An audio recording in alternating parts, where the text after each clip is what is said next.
Assalamualaikum. Rating pemain Manchester United menahan imbang tuan rumah Tottenham Hotspur 2-2 di pertandingan yang dinamikanya menurut gua di pertandingan yang dinamikanya sangat menarik sekali ya. Manchester United sempat unggul dulu di 5 menit terakhir waktu normal. Manchester United justru tertinggal oleh Tottenham Hotspur, tapi di penghujung pertandingan mampu menyamakan kedudukan. Yang uniknya dilakukan dengan 10 pemain. Ini juga menunjukkan menurut gua ya, yes ada konsentrasi yang tidak bagus di menit-menit krusial 5 menit sebelum pertandingan berakhir, tapi bagaimana karakter menurut gua ini juga luar biasa. Manchester United tidak ingin kalah, mereka pantang menyerah dan akhirnya mereka mampu mendapatkan hasilnya dengan skema corner yang menurut gua luar biasa. Di sosial media ada beberapa analisa ya, bukan semua, ada beberapa pemain menurut gua ada beberapa pemain yang memiliki peran-peran tertentu di corner tersebut, sehingga bola dari Bruno Fernandes dengan jitu bisa ditanduk oleh Matthijs de Ligt, menghindarkan Manchester United dari kekalahan. Ini jelas skema yang dilatih, ini jelas ada sebuah proses yang meningkat ya, karena di periode sebelumnya justru Manchester United ini sering menderita gol dari proses-proses seperti ini. Kali ini Manchester United bukan hanya di pertandingan menghadapi Tottenham Hotspur ya, tapi juga di pertandingan-pertandingan sebelumnya ini mampu memanfaatkan situasi set piece. Ada yang set piece langsung bisa gol, misalnya dari corner, ataupun juga ya proses gol yang terhubung dengan set piece yang dilakukan sebelumnya. Jadi ini hal yang menurut gue menunjukkan peningkatan di sana. Oke. Rating pemain langsung aja gua mulai dari Sean Elements. Kebobolan 2 gol di proses 2 gol yang menurut gua gol dari Matthijs de Ligt ya, aksi individu yang luar biasa, finishingnya juga keren menurut gua. Sempat ada harapan menurut gua Sean Elements bisa menghadang bola tersebut, tapi memang sulit ya karena memang sangat deras sekali. Gol dari Richarlison pun juga bola berubah arahnya di saat-saat terakhir ya, ini juga susah bagi penjaga gawang menurut gua. Ya tidak banyak hal yang bisa dilakukan sebenarnya dari Sean Elements, tapi dia juga melakukan beberapa penyelamatan sebelumnya, penyelamatan yang luar biasa. Refleks yang bagus, akurasi passing juga lumayan 53% untuk penjaga gawang, terutama long ball 40% akurasinya. Secara keseluruhan ya dia tampil lumayan, gue beri dia nilai 7. Luke Shaw tampil kurang stabil ataupun konsisten di pertandingan tadi, walaupun dia ada peran juga ya di goal corner dari Matthijs de Ligt.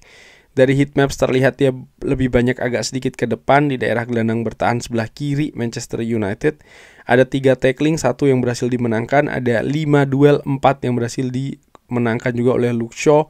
81% passing akurasinya.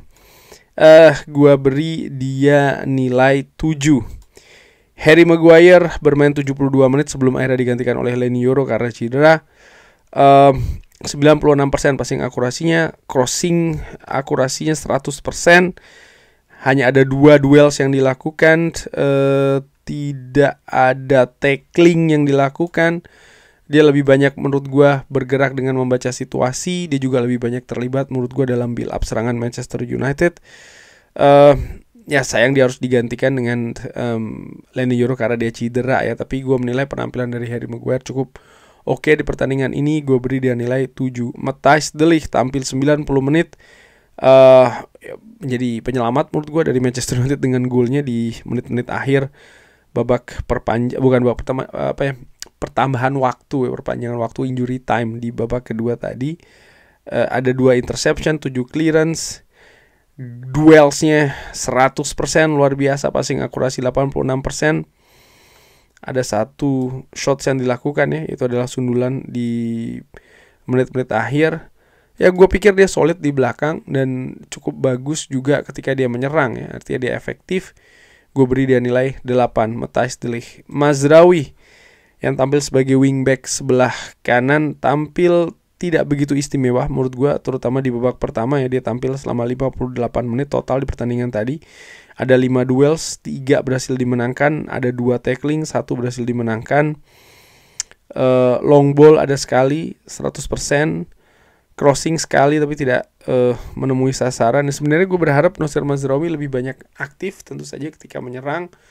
Lebih banyak misalnya memberikan support, bantuan berupa crossing, tapi itu tidak banyak terjadi di pertandingan tadi. Gue beri dia nilai 6. Noussair Mazraoui. Dorgu 1 kartu kuning. tampil 80 menit. Cukup tebal, daerah sisi kiri Manchester United yang dikawal oleh Dorgu.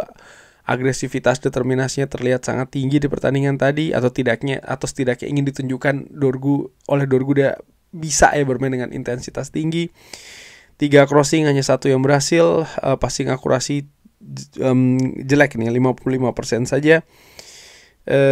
Lalu cukup aktif dalam melakukan duel, seperti gue katakan tadi, dia ingin menunjukkan bahwa determinasi, agresivitas, intensitas juga tinggi. Total ada 17 duel yang dilakukan dan 9 berhasil dimenangkan dan juga mendapatkan 1 kartu kuning.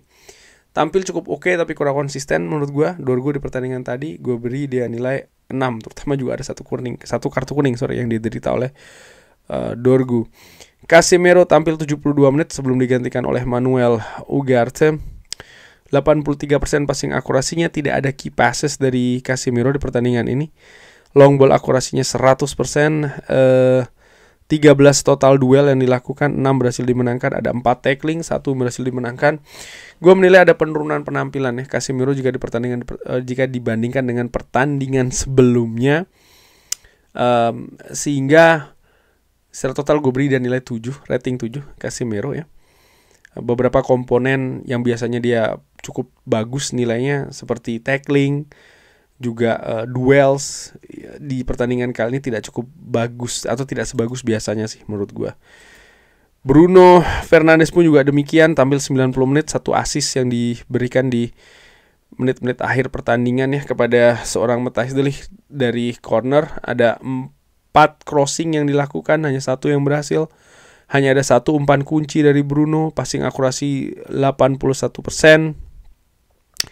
Lalu ada 2 tackling, ada total 8 duels yang dilakukan dari Bruno Fernandes. Ya, gue pikir Bruno juga ada sedikit penurunan kalau dibandingkan dengan penampilan sebelumnya, sama seperti Casemiro. Gue beri dia nilai 7 di pertandingan tadi. Oh sorry, mohon maaf. Amat tampil 90 menit, ada 1 assist ya. Assist yang bagus by the way dari Amat kepada Mbeumo. Tapi gue sebenarnya berharap lebih banyak nih ancaman-ancaman dari Amat di pertandingan tadi, karena dia didorong di posisi gelandang serang ya. Tapi tidak ada shots yang dilakukan oleh Amat di pertandingan tadi. Passing akurasinya pun 75%, hanya ada 1 crossing yang dilakukan di pertandingan tadi, di mana gue berharap sebenarnya lebih banyak ya. Tapi dia cukup aktif dalam melakukan duel, ada 15 duel, dan tackling akurasinya juga 100%. Gue beri Amat nilai 7 di pertandingan tadi. Mbeumo sang mencetak gol pembuka bagi Manchester United ya. Ada 2 total shots yang dilakukan, ada passing akurasinya 79%. Gue ingin lihat apakah ada umpan kunci dari Mbeumo. Tidak ada umpan kunci. 10 duel, 3 berhasil dimenangkan. Gue beri Mbeumo nilai 7 di pertandingan tadi. Gue menilai yes dia mencetak gol, tapi gue merasa kualitasnya tidak konsisten di pertandingan tadi. Ada beberapa situasi yang mungkin harusnya bisa lebih dimanfaatkan oleh Mbeumo ya. Ya walaupun dia mencetak gol, tapi gue berpikir mungkin kalau dia lebih tajam lagi, bukan tidak mungkin Manchester United akan mendapatkan lebih banyak peluang ataupun mungkin hasil yang berbeda ya. Cunha yang tampil sebagai false nine, Mbeumo tadi gue beri nilai 7 by the way. Cunha lebih banyak melakukan pergerakan yang sangat aktif, tapi kualitasnya sendiri pun gue pikir tidak cukup oke. Atribut-atributnya ya, seperti kayak passing akurasi hanya 71%. Lalu hanya ada 1 shots yang dilakukan. Bagaimana dengan duel, hanya ada 8 duel yang dilakukan, 2 berhasil dimenangkan. Ya gue pikir dari sisi pergerakan tanpa bola ya, melakukan pressing, agresivitas Cunha bagus, tapi kualitas dengan bola menurut gue, atau ketika Manchester United ini melakukan serangan, tidak cukup oke.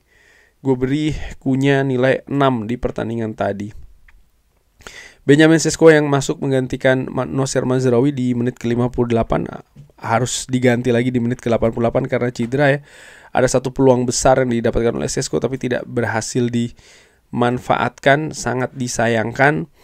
Dan ini di sisi lain menurut gue juga memperlihatkan kalau ya dia masih dalam tahap adaptasi ya, terutama di proses peluang tersebut, dimana ya intensitasnya sangat tinggi di Premier League, kecepatan pun juga sangat hal yang berbeda sedikit saja itu bisa sangat menentukan. Ini hal yang harus dipelajari oleh Šeško dan sangat disayangkan dia harus keluar karena cedera, dan kabarnya cedera lutut, dimana ini sangat mengkhawatirkan berapa lama dia akan absen ya. Passing akurasinya sendiri hanya 71%.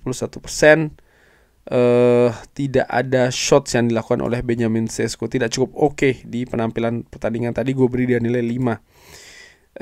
Leny Yoro ya tampil menggantikan Harry Maguire, tidak begitu menonjol menurut gue di pertandingan tadi. Komponen-komponen defensifnya pun juga biasa-biasa saja. Gue beri dia nilai 6. Mason Mount yang menggantikan Matheus Cunha ya juga demikian ya, tidak begitu banyak menurut gue memberikan perubahan. Mungkin lebih karena rotasi saja ini yang dilakukan oleh Ruben Amorim ya. Hanya 64% passing akurasi dari Mason Mount, tidak ada key passes, tidak ada atribut-atribut yang yang besar katakanlah seperti itu di pertandingan tadi. Duel hanya 3 yang dilakukan, tackling pun hanya 2. Gue beri dia nilai 6 Mason Mount di pertandingan tadi. Dalot tidak gue rating karena tampil dari menit ke-80 menggantikan Dorgu, tapi Ugarte juga tampil tidak maksimal menurut gue. Passing akurasi 89%. Ada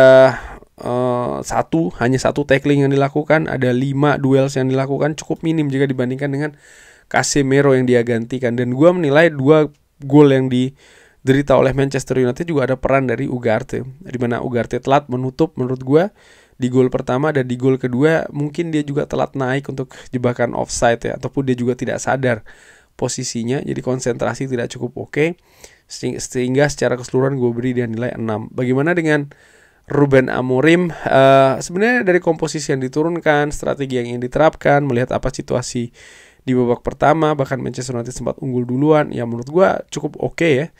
Lalu mungkin ada yang berpendapat ya, tapi setelah melakukan pergantian Manchester United kebobolan 2 gol. Gue pikir pertama soal masalah pergantian ini jelas lebih banyak rotasi ataupun juga pergantian pemain karena cedera, hal yang tidak mungkin dihindarkan di sana. Gue pikir ya ini hal yang tidak bisa dihindari untuk melakukan pergantian pemain ya, karena ya bagaimanapun juga rotasi ini bagian penting dari perjalanan Manchester United di kompetisi kali ini. Tapi pemain-pemain yang diturunkan memang menurut gua ya memiliki semacam kayak gap dengan pemain yang diturunkan di awal. Dan ini tidak sepenuhnya menurut gua kekeliruan dari Ruben Amorim, tidak sepenuhnya ya. Dan ya gua pikir misalnya kalau ada yang mengatakan ya karena beberapa pergantian inilah Manchester United akhirnya kebobolan, ya gue menilai justru sebaliknya. Ini mungkin dari hal pemain ya, bagaimana konsentrasi, fokus, situasi-situasi yang hanya berbeda sepersekian persen katakanlah seperti itu di atas lapangan ini bisa sangat menentukan. Sehingga ya gue beri secara keseluruhan Ruben Amorim nilai 7 di pertandingan tadi. Nah, man of the match itu ada pada Matthijs de Ligt menurut gue ya, dari kesulitan dia bertahan dan juga kontribusi menyelamatkan Manchester United dari kekalahan. Tapi bagaimana menurut Sobat Football United? Ada pendapat lain seperti biasa silahkan drop di kolom komen. Terima kasih sudah menyaksikan. Jangan lupa like, sholat, dan juga subscribe. Wassalamualaikum warahmatullahi wabarakatuh. Thank you.